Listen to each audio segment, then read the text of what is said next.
Welcome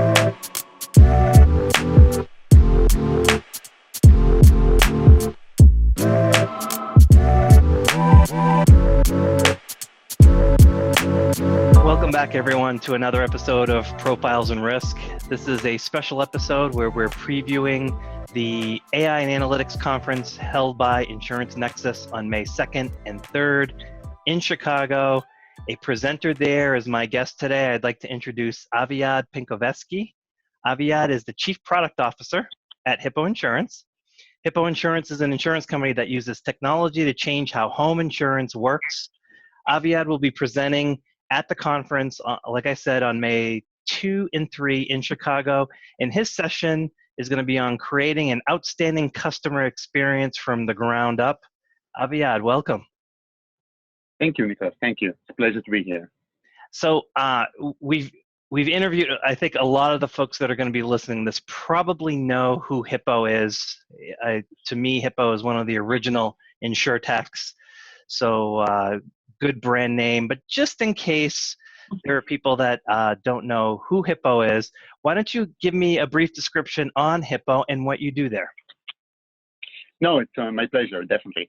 So Hippo is a direct-to-consumer home insurance startup, although we are getting a bit of into a more advanced startup mode nowadays with the traction that we are gathering.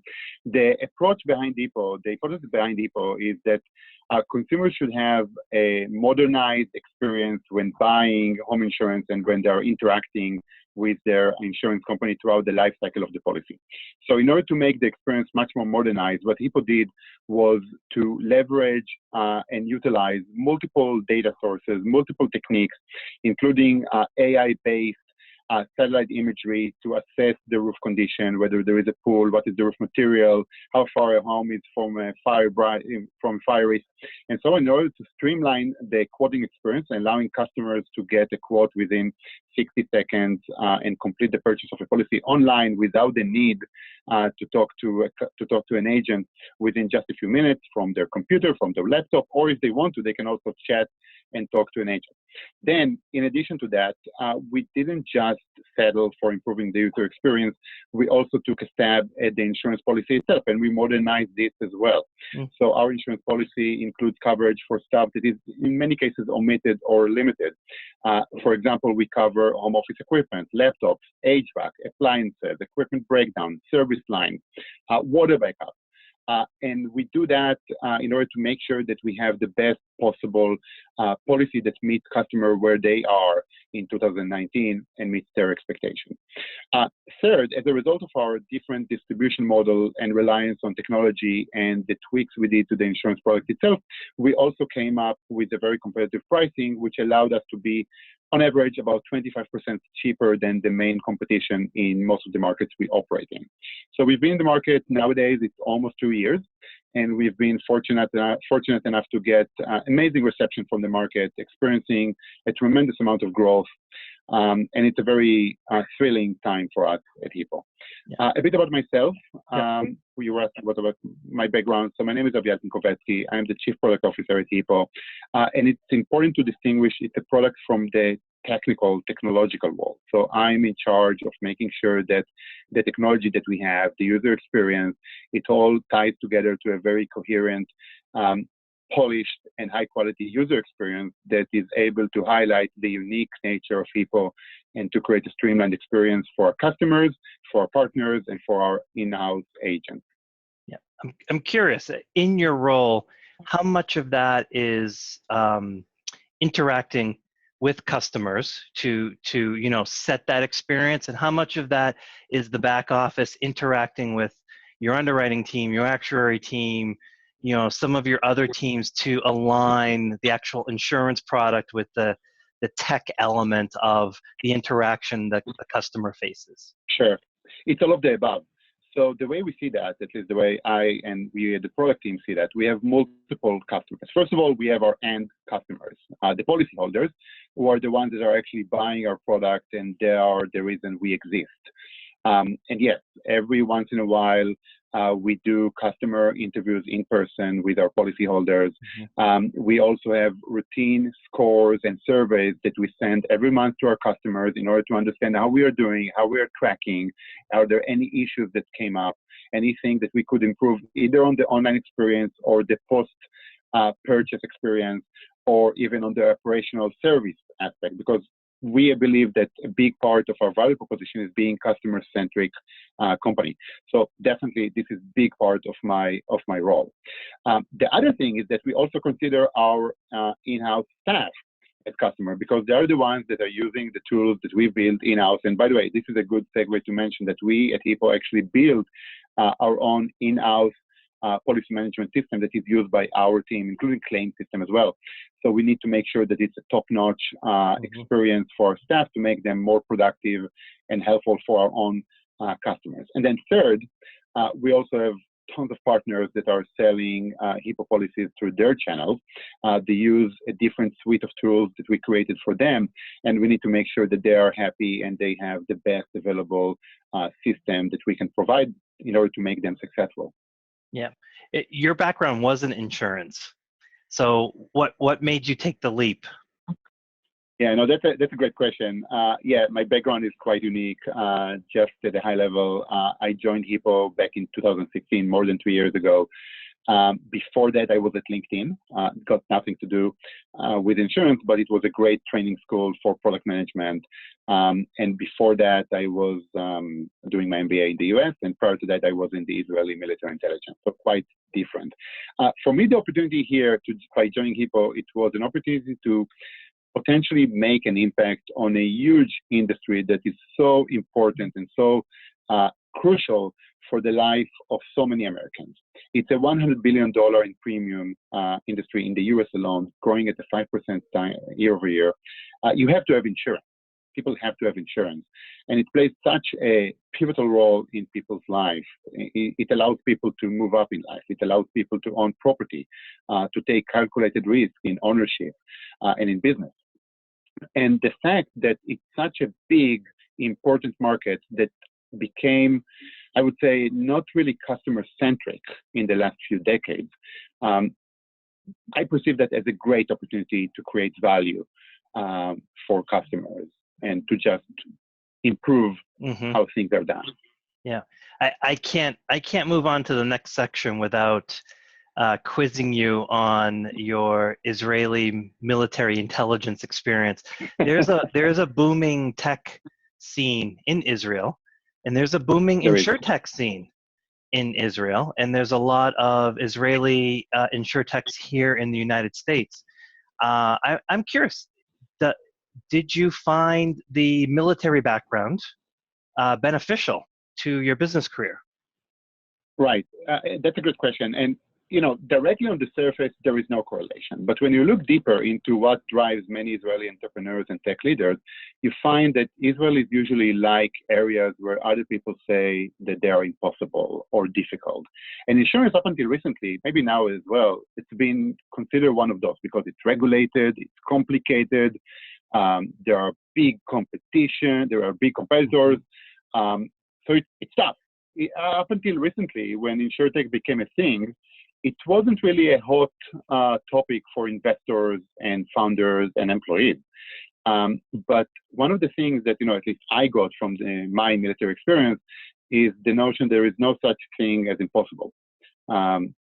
Maybe you will find out something is impossible, but you don't start with thinking that something is impossible. You just take a stab at the problem and you try to find a way to solve it and to make things better. By improvising, by working hard, by trying to be creative. And the fact that other people were discouraged by some factors shouldn't be a factor for you. I think this is something that many people that have grown up in Israel and served in the military, where you are required and you're trained and operate in this way, you find very useful in business as well. Yeah, I can imagine. Honestly, when you said that, it all of a sudden I got this idea that I was like connecting dots that might have been beneficial. It sure does seem that way. When it comes to AI, analytics, machine learning, just this whole new revolution that's occurring in data science, right? Can you place that in the trajectory of Hippo? Like, Yeah. it seems as though when Hippo got started, it was more, a digital version of a more modern homeowners company. But there does seem, in the news releases over the past few months to a year that Hippo is really incorporating a lot of the modern data science to change your product. Can you talk about Yeah. how you're thinking about AI analytics and the Sure. future of your products? Sure. Yeah. Happy to. I would break it down into several kind of verticals, if you like. And the way I think about it is that it maps to different phases in the policy lifecycle. So first of all, let's talk about onboarding, which is something that partially, already exists in our existing flow. So when you create a new quote or a new policy, a lot of the data that you can create and you can pre-fill and use in order to create more accurate underwriting model and pricing model can be used by data that is optimized or obtained by AI techniques. So the example I mentioned before is the fact that right now we are providing our customers with a real-time assessment of their property based on satellite imagery that is being analyzed and being structured in a way that is based on training millions of data sets and using big data and AI techniques. So that allows us to infer on demand what is the roof condition, the roof material, the distance from a tree, whether there is a pool, trampoline, and so on. Stuff that is much more difficult to be obtained from traditional sources. Then, when you move further into the quoting experience, you could use AI in order to assess what is the ideal proposed package in terms of coverages deductible for a person based on mapping that was done on numerous additional data points that were analyzed. So this is one piece of the puzzle. It's mostly about the onboarding and the quoting, and of course there are some additional potential implications around marketing and top of the funnel acquisition, but I won't get to that at this point. Then, when a customer becomes a policyholder, you could also use AI on a continuous basis in order to assess their needs and what their coverage should be along the life of the policy. So right now, one of the gaps that we at Hippo identified is that insurance, for the most part, is a pretty static product. You get it once. The lifetime value, the lifetime expectancy for a policy, home policy at least, is 7 to 9 years on average. But the number of updates that the policy has gone through is very limited. People don't call their insurance company when they replaced the roof, or when they expanded their home, or when they renovated their home. They usually don't. But nevertheless, those could be significant changes that affect one way or the other on their risk profile or on the coverages that they require. So by using AI, you could create a continuous monitoring of the customer's needs and risk level in order to continuously update their policy. So this is the second vertical. The third element here is once a policyholder needs or a customer needs to submit a claim, then AI could actually be used not to create a chatbot experience, which I personally don't think is the right experience that customer expects, but rather think about it this way: you call the FNOL, and later on you talk to the adjuster. The adjuster, by leveraging AI tools, can know exactly what your claim is going to entail, what are the best practices to deploy for this claim, who is the best person to handle this claim, and what happened in the past in similar claims, of course, adjusted to your unique characteristic and specific incident. So that's something that could streamline the claim experience as well for a customer and create a much more streamlined, quick customer experience when submitting and handling a claim. Yeah, it seems as though for a modern insurance company, there's so many there aren't enough touch points. So you almost have to have a broad AI strategy to maximize those touch points. You talked about onboarding, and then during the life cycle, and then during the claim. Unlike other businesses, you don't get a lot of opportunities to actually interact with your customer So it seems though you have to have a broad strategy for that. And this is the value of AI, because AI, if done correctly, could help insurance company to make sure that the interactions, when they happen, are laser focused, targeted, and relevant. Because I agree with you, people don't want to hear from their insurance company for no good reason. Let's face it. I mean, insurance companies are not Facebook or something like that people use on a daily basis. They would never be. There is no point in pretending. But the ability to leverage AI could allow insurance companies that use it right to make sure that the interaction points, when they do happen on a timely, relevant manner. Yeah, fantastic. Your session, I'm looking at the website now, create a modern customer-centric home insurance experience, which you've been describing right now, pretty much. So it essentially is the preview of your particular session. Could you go into what you expect to go into during your session? Sure. So without revealing too much about what I will be talking about, the objective that the topic I want to cover is mostly about how we at Hippo perceive customer experience. How did we act on creating what I believe, and I'm biased, but I believe is one of the best user experiences for customers to get insurance and to be serviced when they have a policy with an insurance company. And then, of course, would like to share our thoughts about the future of the user experience and how it could leverage AI down the road in order to create a more personalized, efficient experience for customers when they're interacting with an insurance company. Yeah. So out of insurance professionals that would be attending, who should attend? Which strategic roles or positions within an insurance company should think about attending your session? Yeah, so I think it's mostly relevant for the people who own at least one of the two. Either the people that are owning the technology piece of the puzzle, because at the end of the day, even though the conversation is definitely not going to be technical, it's about how technology can be deployed in order to create a different customer experience. And second, people who are in charge of the customer experience, customer expectation, and what customer success looks like at the organization. Yep, awesome. So it's the Insurance AI Analytics Conference hosted by Insurance Nexus. It's in Chicago, May 2nd, May 3rd. Come see Aviad, see his presentation on create a modern customer-centric home insurance experience. I will also be there. My session is yet to be determined, but I will be there. So come meet Aviad, come meet myself, come meet the other members of the Hippo team.